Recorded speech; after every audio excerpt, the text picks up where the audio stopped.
Hello everyone, কেমন আছো তোমরা? আশা করছি তোমরা প্রত্যেকে খুব ভালো আছো এবং সুস্থ ও সুরক্ষিত রয়েছো। চলো আজকে আমরা ইতিহাস বইয়ের পৃষ্ঠা নাম্বার 116 পড়ব। এর আগের দিন আমরা পৃষ্ঠা নাম্বার 115 থেকে পড়েছিলাম ভারতীয় সংবিধান সম্বন্ধে এবং সংবিধানে কি কি লিপিবদ্ধ রয়েছে সেগুলো পড়েছিলাম। যেমন তার মধ্যে ছিল নাগরিকদের জন্য কতগুলি মৌলিক অধিকার এবং মৌলিক কর্তব্য লিপিবদ্ধ আছে। তো আজকে আমরা যেটা পড়ব ভারতীয় শাসন ব্যবস্থার পর্যায়, অর্থাৎ ভারতের যে শাসন ব্যবস্থা প্রচলিত রয়েছে সেটি তিনটি স্তরে ভাগ করা আছে। একটা হচ্ছে কেন্দ্রীয় সরকার, একটা রাজ্য সরকার এবং একটা পৌরসভা ও পঞ্চায়েত। তো কেন্দ্রীয় সরকার বা কেন্দ্রীয় প্রশাসনের সর্বোচ্চ পদে রয়েছেন রাষ্ট্রপতি, এরপরে থাকেন উপরাষ্ট্রপতি এবং তৃতীয় স্তরে রয়েছে প্রধানমন্ত্রী ও তার অধীনে থাকা মন্ত্রিপরিষদ। আচ্ছা, এরপরে দেখো রাষ্ট্রপতি হলেন দেশের সর্বোচ্চ প্রধান। তবে তোমাদেরকে একটা কথা প্রথমেই বলে রাখি, আমি এখানে অনেকগুলো দেখো দাগ দিয়ে আন্ডারলাইন করে করে রেখেছি। তো তোমাদেরকে যেগুলো আমি আন্ডারলাইন করে দিয়েছি সেইগুলোই বেশি ইম্পর্টেন্ট তোমাদের জন্য, সেগুলোই ভালো করে পড়বে। তাছাড়া বাকিরা তোমরা একটু জানার জন্য পড়ে নিতে পারো। এবং এই যে ভারতীয় শাসন ব্যবস্থা, এটা কিন্তু অনেকটা অধ্যায়টা অনেকটা বড়। তোমরা যখন আরও উঁচু ক্লাসে উঠবে তখন তোমরা সেখানে বিস্তারিতভাবে জানবে। আপাতত আজকে আমি যেগুলো তোমাদের যেটুকু জানার প্রয়োজন সেটুকু বলে দিচ্ছি, বাকি অংশটা তোমরা পরে জেনে নেবে। তাহলে চলো এরপর কি বলছে দেখো, রাষ্ট্রপতি হলেন দেশের সর্বোচ্চ প্রধান, অর্থাৎ দেশের সর্বোচ্চ প্রধানকে রাষ্ট্রপতি। তিনি 5 বছরের জন্য নির্বাচিত হন এবং পদাধিকার বলে রাষ্ট্রপতি হলেন দেশের স্থল, নৌ ও বিমান বাহিনী সর্বাধিনায়ক।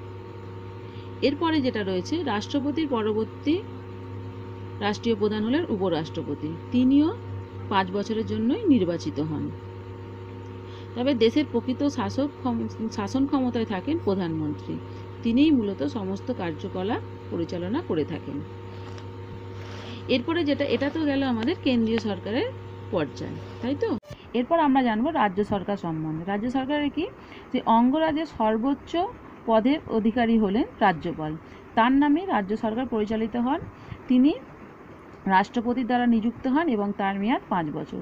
তবে মুখ্যমন্ত্রী হলেন রাজ্যের প্রধান প্রশাসক, অর্থাৎ তিনি সবসময় রাজ্যপালের ভূমিকায় থাকেন এবং বিশেষ সময়ে রাজ্যপালের ভূমিকায় থাকেন।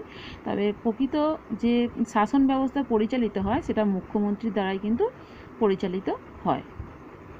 এরপরে যেটা আমরা পড়ব পৌরসভা ও পঞ্চায়েত। পৌরসভা ও পঞ্চায়েতটা কি? পৌরসভা ও পঞ্চায়েত দুটি হচ্ছে নিম্ন স্তরের অর্থাৎ তৃতীয় স্তরের শাসন ব্যবস্থা।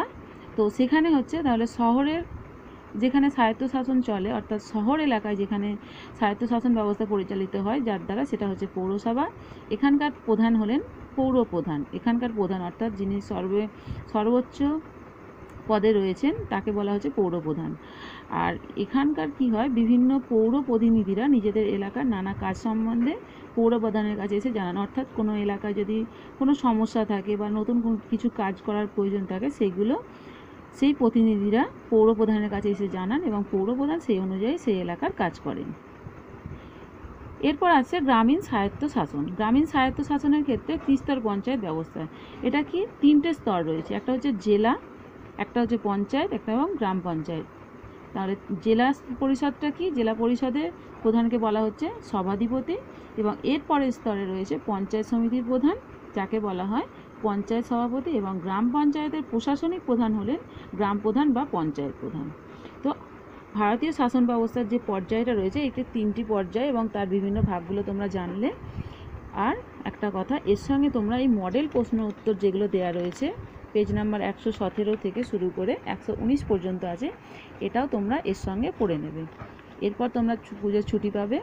তো পুজোর ছুটিতে তোমরা সবাই প্রত্যেকে আনন্দ করবে, সাবধানে থাকবে এবং তার সঙ্গে সময় করে একটু পড়াশোনাটাও করবে। ওকে, গুড বাই এভরিওয়ান।